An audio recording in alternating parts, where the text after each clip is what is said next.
Hello and welcome to our commentary on The Chosen. I'm Dr. Scott Hefelfinger, and Dr. Michael Barber is here with me yet again in the studio. You can't get away from me. We are continuing to have fun as we look at and comment on The Chosen. So Season 2, Episode 7, the title here is Reckoning. And there's a lot that goes on here, but one of the most interesting and sort of surprising things is the build-up here is towards Jesus being detained by the Romans. And this, of course, is not in the Gospels, right? So that's just kind of a fascinating insertion that they've made. Yeah. You know? It is rather interesting that they felt the need to have Jesus detained, not arrested. It's just a word, they had a whole discussion about that. I was surprised by that. A few things about it that also stood out to me. Atticus is now presented as reporting to Quintus, and we get a little bit more detail about his role. And we also see in this episode Yanni and Shemuel, and they're, again, seeking testimony against Jesus. They were turned down by Rabbi Hillel, and so now they're going to turn to Rabbi Shammai, and these were two famous rabbis in Judaism. They're all often presented as Hillel is the hip, cool, lenient one, and Shammai is the, he's the rigid, legalistic, right wing. However, this is how people often portray it. I will say I'm a little concerned about the way that this gets inserted into The Chosen, as if the Judaism of Jesus's day is not to be blamed, or it seems like they're responding a little bit to some of the anti-Semitic concerns that have been raised about the depiction of Judaism in Jesus' day by gesturing towards the idea that, well, there's this Hillel figure, and after Jesus, he's going to reform Judaism, and he's going to make it less complicated, more merciful, so on and so forth. So that's a piece of the episode. So there's a reckoning here because there's a reckoning on lots of fronts. There's a reckoning with Atticus going to Quintus, with Jesus coming in and having to give testimony, Yanni and Shemuel learning that, well, they really can't go to Hillel, so let's go to Shammai. And then we have a lot of preparations happening here for the Sermon on the Mount. That's kind of the central, element within Jesus's circle, right? Right. And all this other stuff is external, very important, but the central element is really the build-up to the Sermon on the Mount. So to kind of launch into that, let's start off with a clip that has Jesus explaining a little bit about the sermon. So let's take a look. They're coming because word is spreading from the signs and wonders, but what I'll be giving to them will be far more important. Truth. This will define our whole ministry, and that's what we need to focus on. So here Jesus explains that what he is going to give to the crowds is more important than the miracles. What he's going to give is truth. And then he says, this will define our whole ministry. The idea that Jesus is coming to deliver the truth. And of course, the truth is presented in the Sermon on the Mount. And I do appreciate the recognition that the Sermon on the Mount represents a special dimension of the Gospel's portrayal of Jesus's teaching.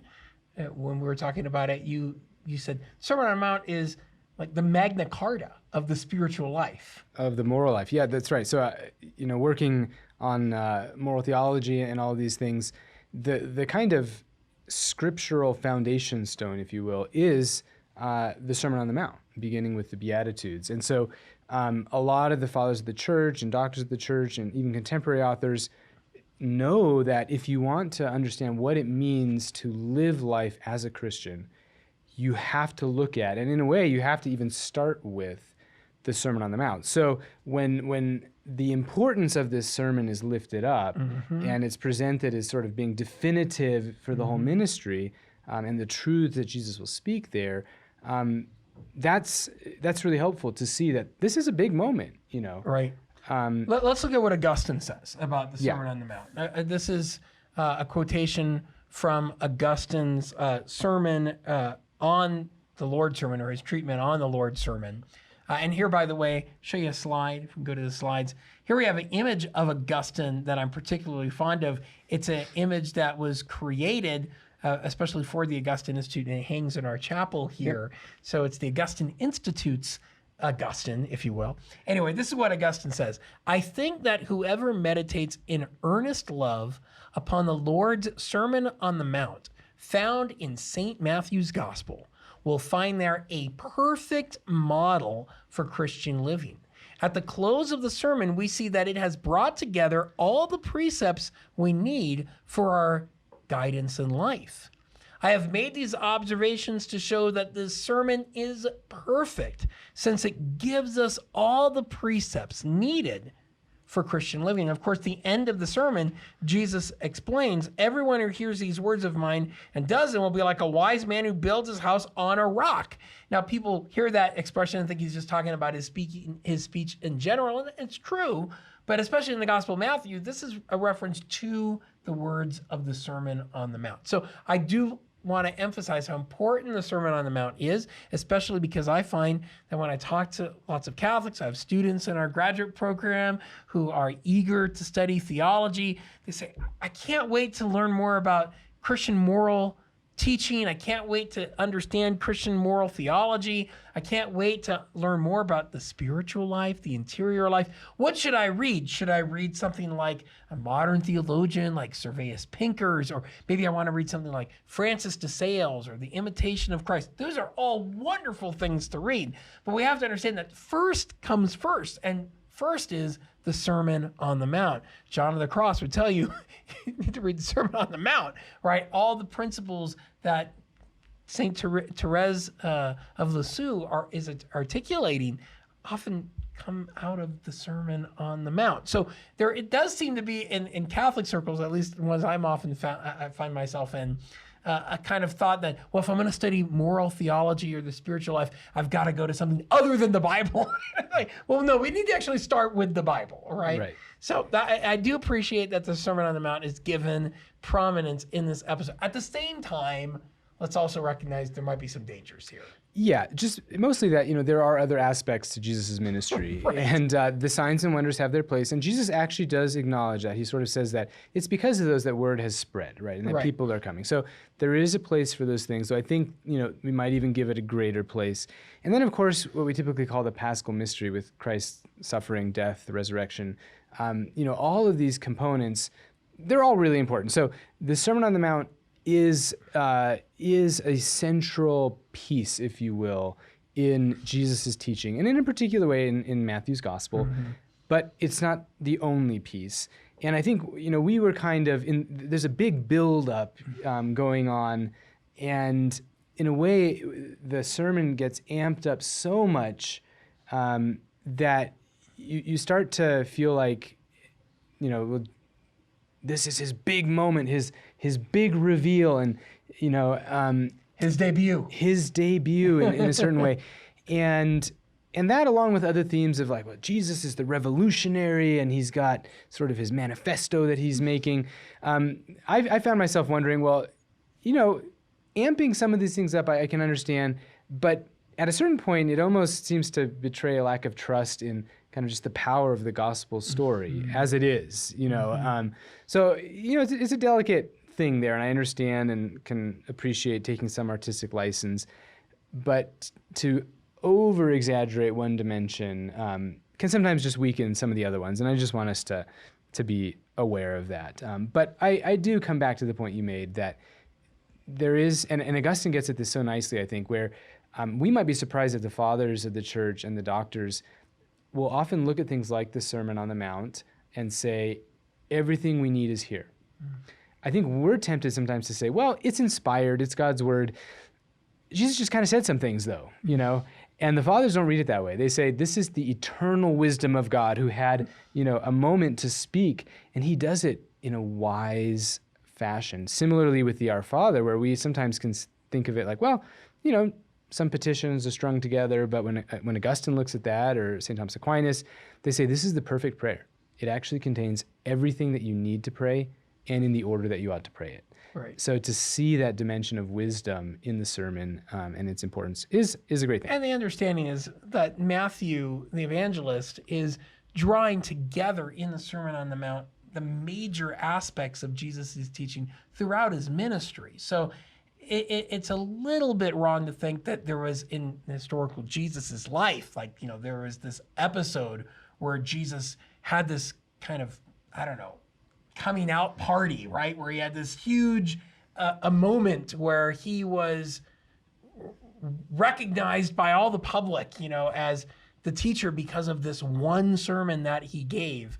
That's probably not exactly the best way to think about things. Probably the evangelist Matthew, inspired by the Spirit, is able to put together the speeches of Jesus in 5 major sections. That's what we see in the gospel, 5 major discourses. And there's a reason for his organization like that. There are 5 major books in the Pentateuch. And so scholars like Dale Allison, W.D. Davies, pointing out that, you know, there's these 5 sermons in the Gospel of Matthew to kind of reveal Jesus as the new Moses. What is it? The Sermon on the Mount. He goes up on a mountain to deliver the new law like Moses did, right? So anyway, just to reflect on that a little bit. But I do want to say the Sermon on the Mount is that important in Christian tradition. It does bring together all the major themes. And so I thought it was appropriate that they spent a lot of time in the build-up. Now, whether Jesus needed a stage, whether his disciples were handing out flyers, we can talk about that maybe later. But all right, so yeah. For now, the confrontation that's going to be kind of brought about as this is,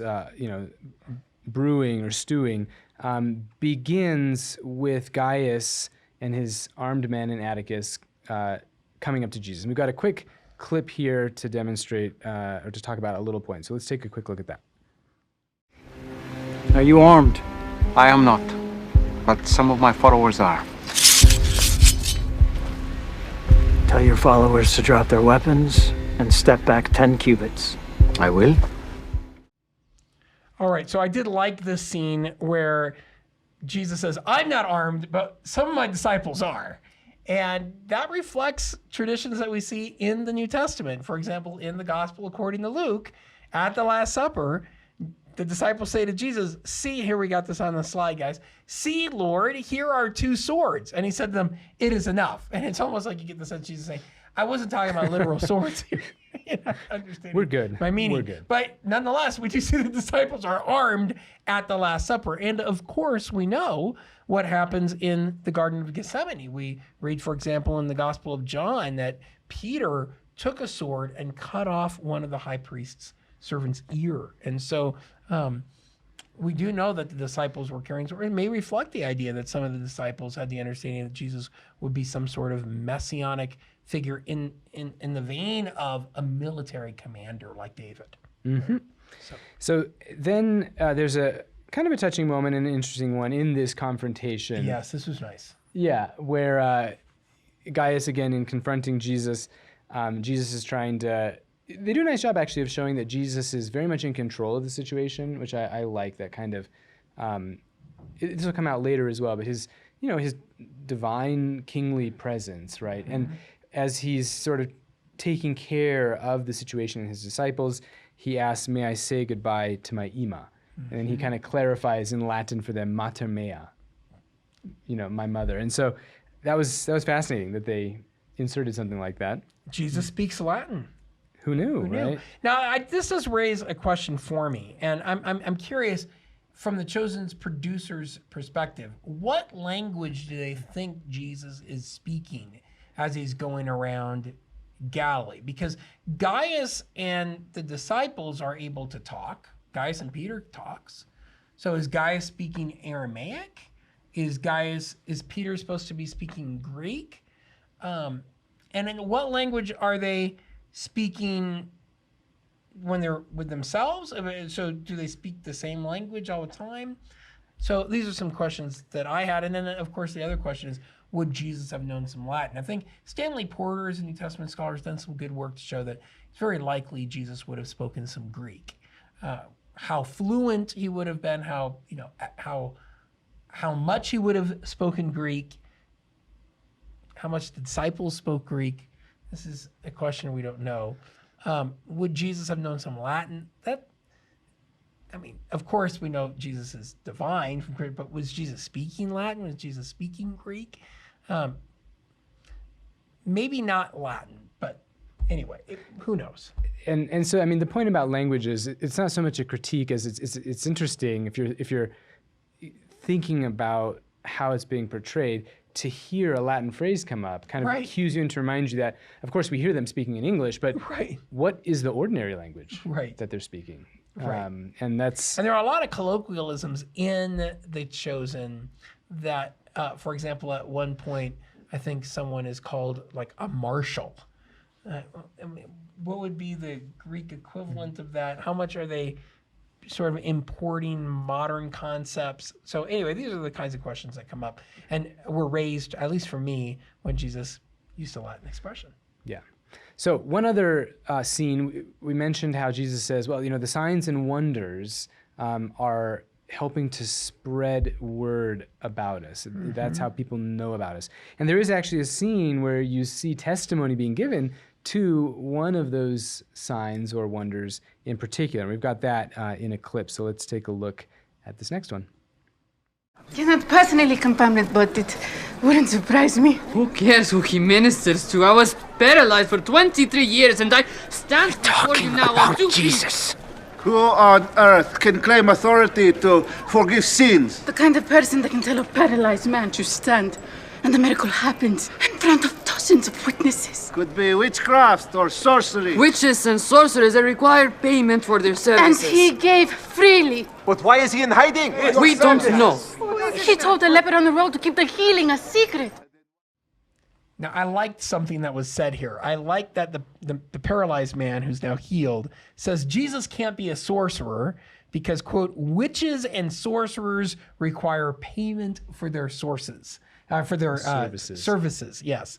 And I did like that because there actually is a body of literature that reflects on, well, maybe Jesus was a magician or Jesus was some kind of, dabbler in black arts or something like that. Of course, well, even in the episode previous, they worried when he was healing the man with the withered hand. They said, we don't know him. He might be a shaman. That's right. So that's another word. Yeah, I know. I thought about that too. But anyway, someone who is basically working these seeming wonders by sort of the dark arts in some way, we might say. Right. Or maybe anyway.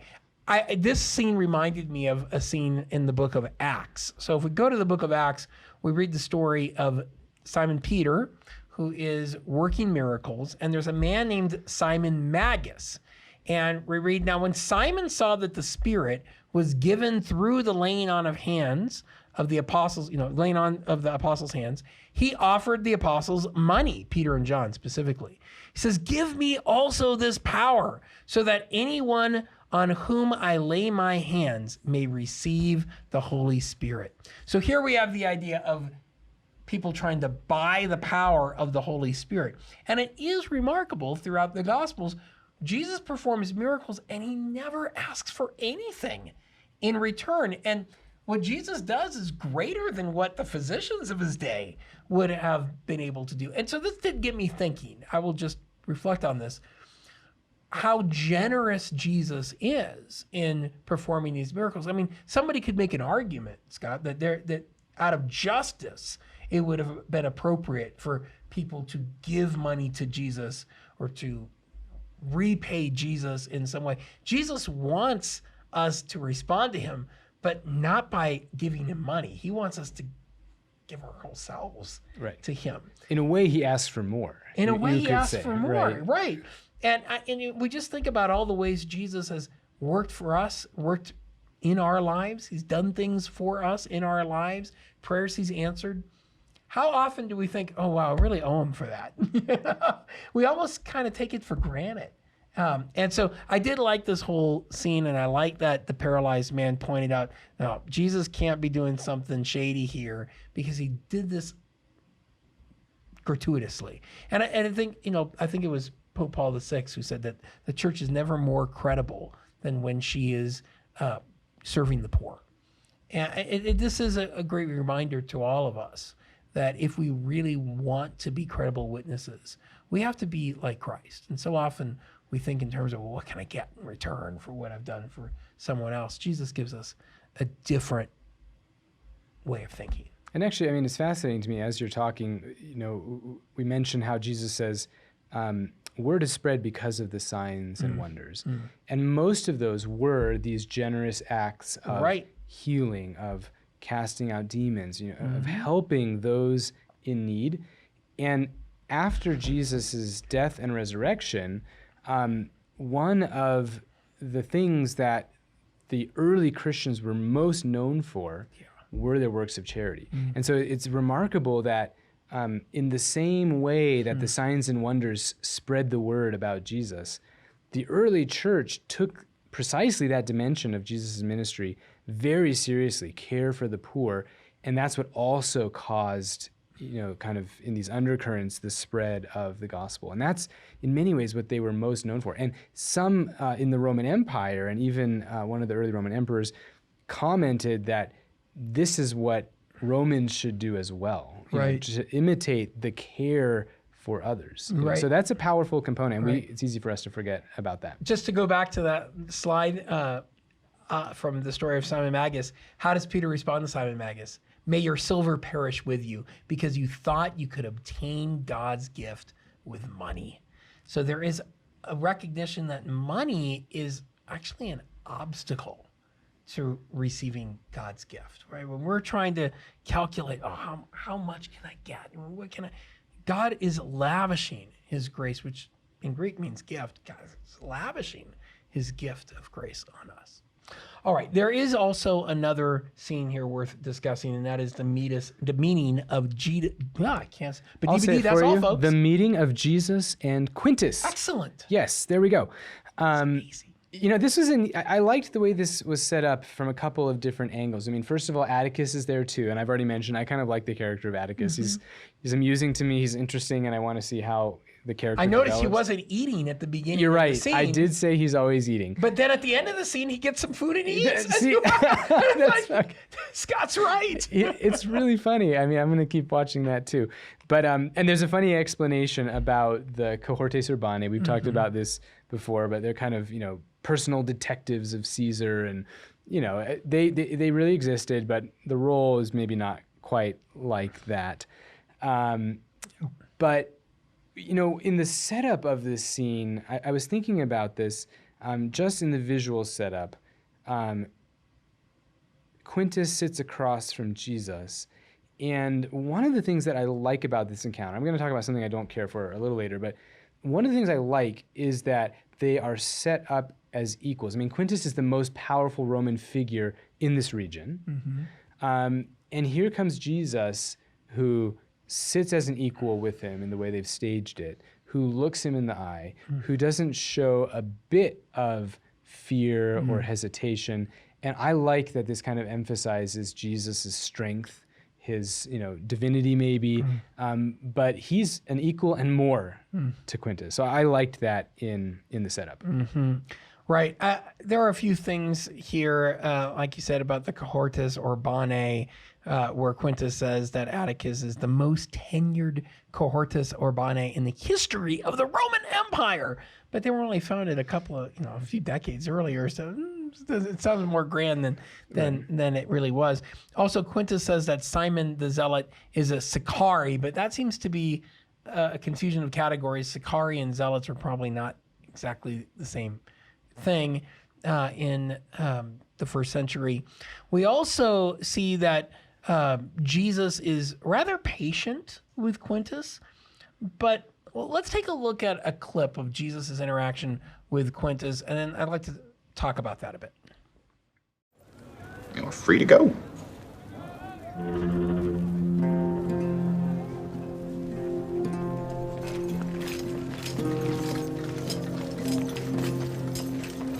Oh, sorry about your cousin, by the way.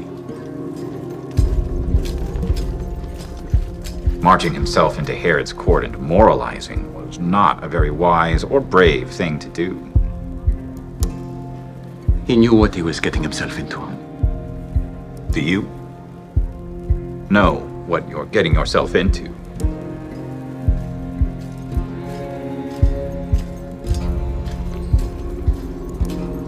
It was a privilege to speak with you today, Quintus.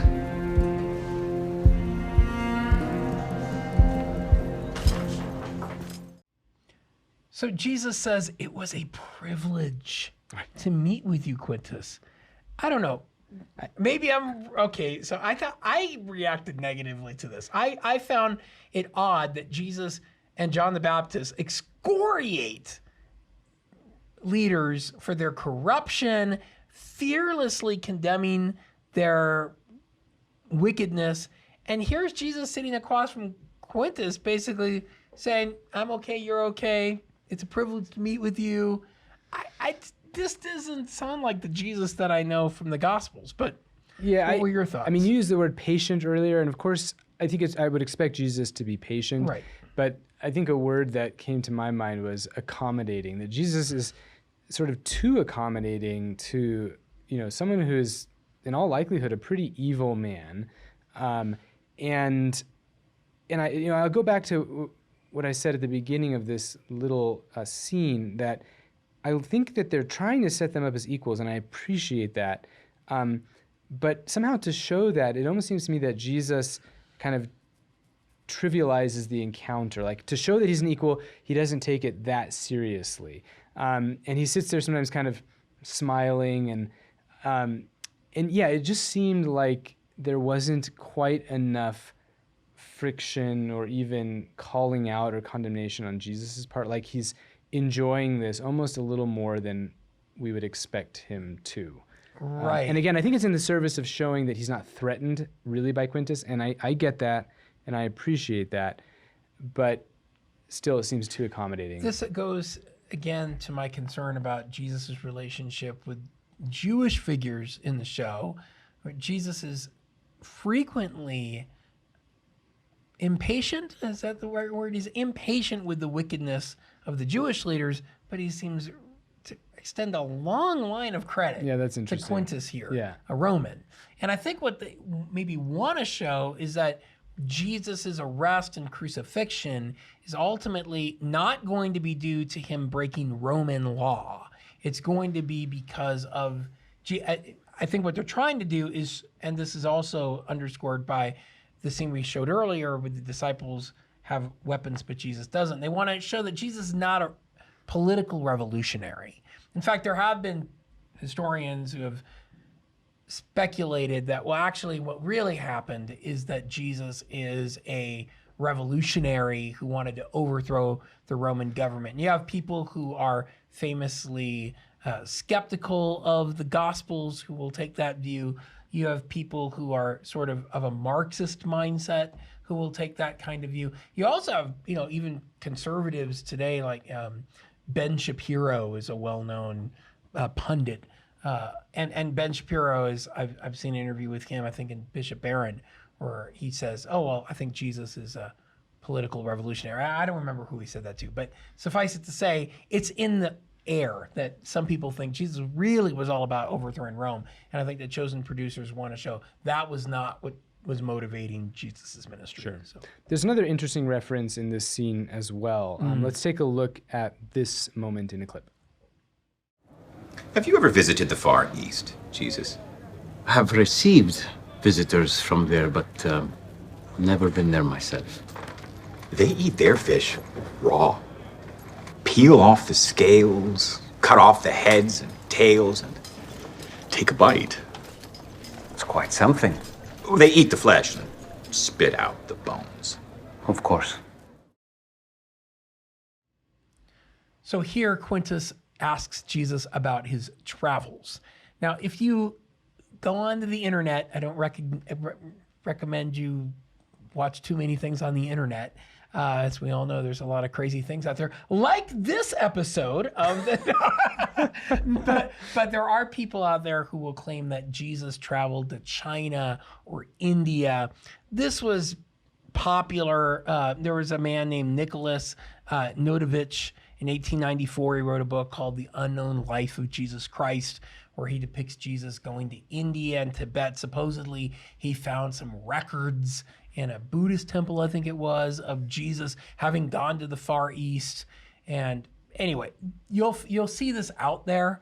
There are Muslim apologists against Christianity who will say, no, Jesus was the traveling prophet.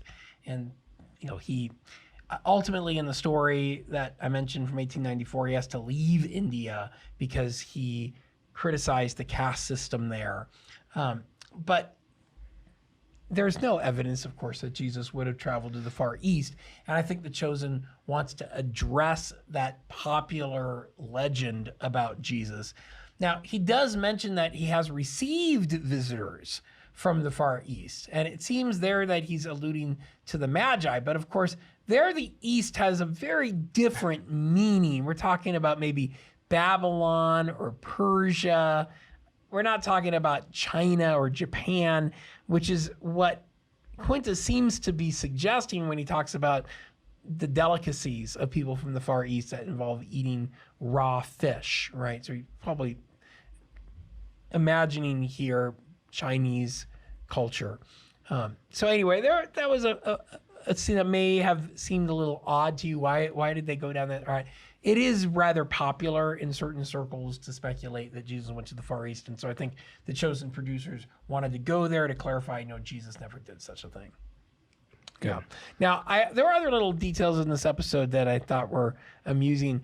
I thought it was funny that Jesus refers to John, the son of Zebedee, as Little Thunder. So, of course, Jesus refers to them as the sons of thunder. Did Jesus call them Big Thunder and Little Thunder? I don't know. It did make me chuckle. It's just a term of endearment. It's a term of endearment with absolutely no historical likelihood. No, but anyway, I mean, he does call them the sons of thunder, the two sons of Zebedee. But anyway. A more substantive scene that I liked a lot is when Jesus teaches them to pray. So we've got this in a clip. Let's take a quick look at that. Rabbi, Philip said the baptizer gave his followers a prayer in addition to the daily traditional prayers. Perhaps you could do the same.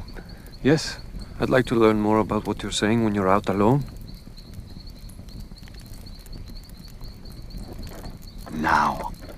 Now you're behaving like true students. This is what I like to see. And prayer is the first step in getting the mind and the heart right. It's why you see me go to it so often. So teach us to pray like you do. Please.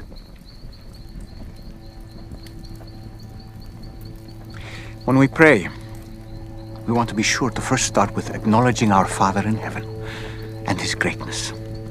So you can say, "Our Father in heaven, hallowed be your name." And we always want to be sure to do God's will and not our own. So we say, "Your kingdom come, your will be done, on earth as it is in heaven." So in this scene, I appreciate that John is the one who actually begins asking this question of Jesus. He points out that Philip has mentioned that John taught his disciples to pray. Can Jesus teach them to pray? And the reason I think in Luke's Gospel, chapter 11, when this scene is depicted in the Gospels, it doesn't identify which disciple asks the question.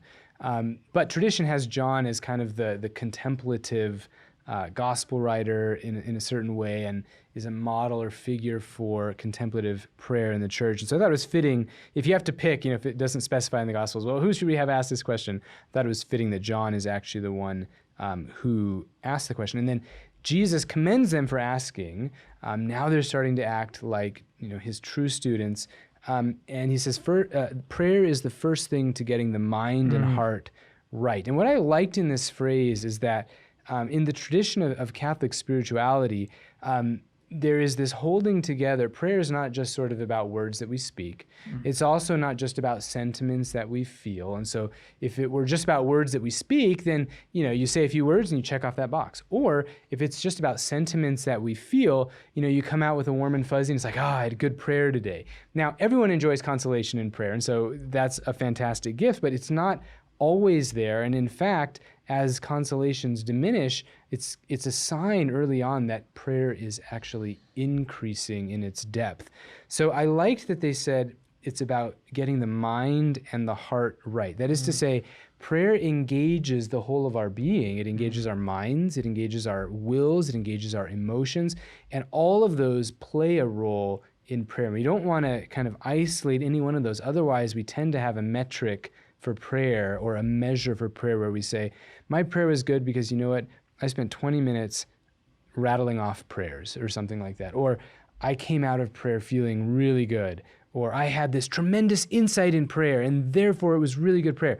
All of those things can be good things, but we have to keep the whole picture in mind. So I really liked that part of this scene. Yeah, I appreciated that as well.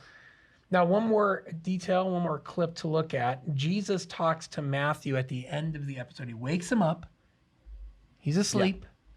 The scene's a little bit dark. It's not well lit. So just be prepared. Let's take a look at this last scene where Jesus tells Matthew the time has come. Matthew. Rabbi. Sorry to wake you, Matthew. Are you in trouble? Shh. I don't want you to wake the others. Nothing is wrong. Why did you wake me up and not the others? I've been forming fragments of teaching in my mind for some months now in preparation for the sermon. I'm ready to organize them. I'll get my writing materials. Okay, so here Jesus tells Matthew that he's had fragments. Now he needs to organize them into the sermon. And of course, Matthew says, let me grab my writing utensil and his paper. Now, of course, in the first century, it's very unlikely that you would have disciples of Jesus traveling around with the amount of paper and pens and all these things that are depicted in The Chosen.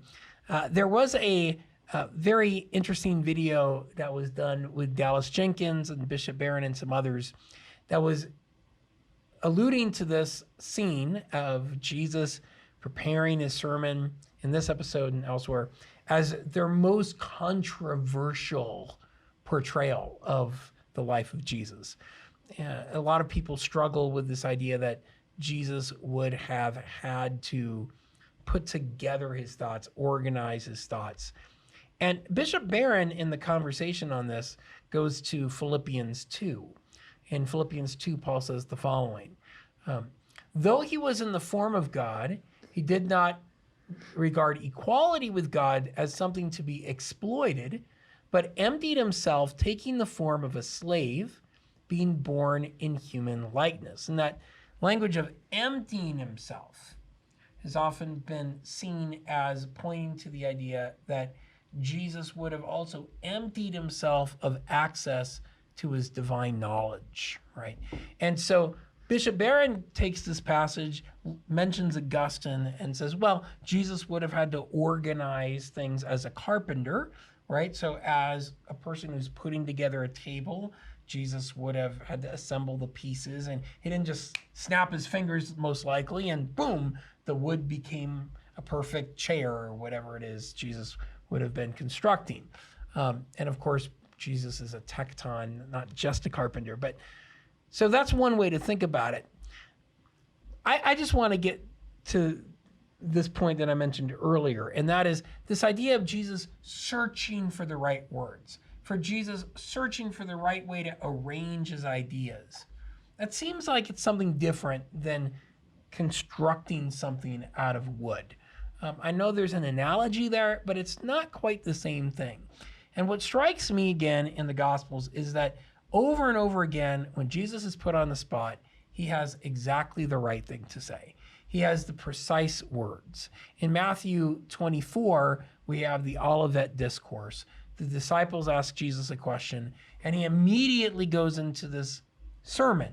And so in the Gospels, Jesus isn't ever presented as needing to find the proper way to articulate his ideas. And so it's not really an issue with Philippians 2 or the incarnation that I want to drive at here. Here, I just want to suggest that this portrait of Jesus working on constantly crafting having the right words, having the right sermon, just doesn't emerge from the pages of the Gospels at all to me. And so that it just doesn't seem like it's the same person that I read about in the New Testament. But I don't know what your thoughts are. Yeah, this is a theme that's actually been developing in The Chosen for a little while. We've gotten this sense that Jesus is thinking about, planning, working on his sermon.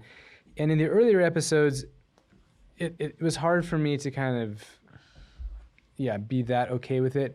I've grown a little bit more sympathetic to it.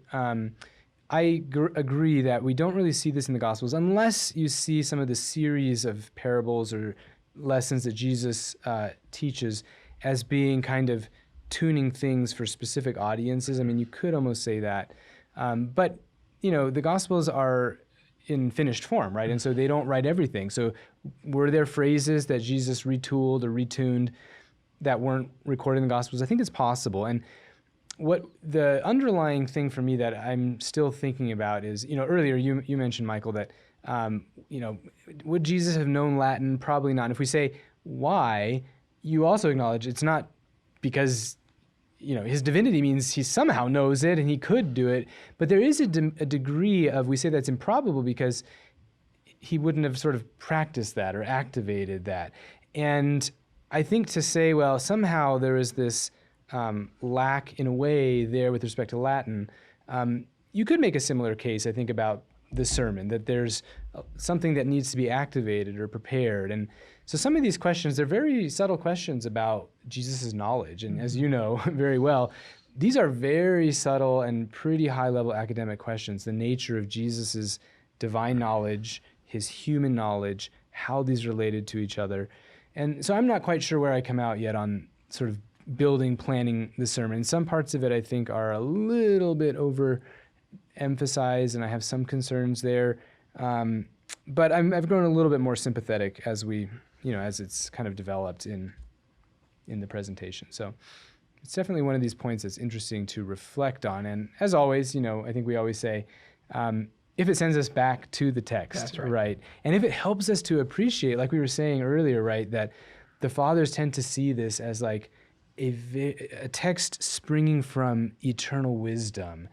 And if it helps us to see the importance of the text by knowing that Jesus invested, by seeing a portrayal that shows Jesus investing time in crafting it, if that sends us back to the text and helps us to appreciate how well chosen the words are, then we can appreciate that, even if there are some questions left over. So thanks for joining us as we've worked through this episode of The Chosen. It's been a pleasure to have this time together and to share it with you.